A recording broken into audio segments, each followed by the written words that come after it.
Mesdames et messieurs, bonsoir et merci car vous êtes de plus en plus nombreux à nous suivre. Voici le flash. Le président de la transition malienne, Assimi Goïta, s'est entretenu, ce mercredi 19 janvier 2022, avec le secrétaire général des Nations Unies, Antonio Guterres. Mais avant de commencer, n'oubliez pas de vous abonner et d'activer la cloche de notification pour rester à la une de nos informations. On commence.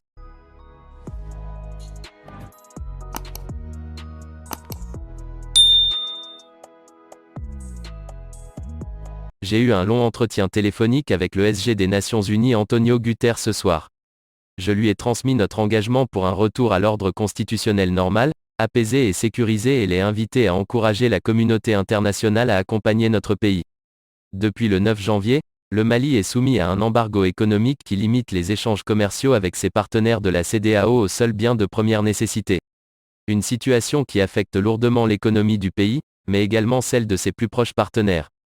Pour rappel, le secrétaire général de l'ONU, Antonio Guterres, a réclamé, jeudi 13 janvier, au gouvernement malien, un calendrier électoral acceptable.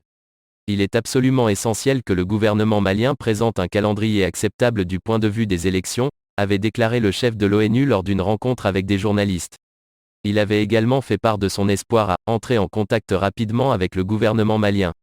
Si un calendrier acceptable est présenté et si le gouvernement prend des mesures dans cette direction, il y aura une levée progressive des sanctions, fermeture des frontières, mesures économiques et financières, par la Communauté économique des États de l'Afrique de l'Ouest, CEDEAO, avait-il dit. Ajoutant, je travaille avec la CEDEAO et l'Union africaine pour créer les conditions qui puissent permettre au gouvernement du Mali d'adopter une position raisonnable et acceptable pour accélérer une transition qui dure déjà depuis longtemps. Cela pourrait permettre un rétablissement de la normalité dans les relations entre cet État et la communauté internationale, la CEDEAO en particulier, avait estimé le patron des Nations Unies. L'espoir est permis, car le secrétaire général de l'ONU est un acteur important sur la scène internationale, notamment dans le domaine du maintien de la paix. Eh bien les amis, c'est déjà la fin de notre petit flash d'infos. Mettez-nous un pouce bleu si le contenu vous a plu et à bientôt pour de nouvelles informations.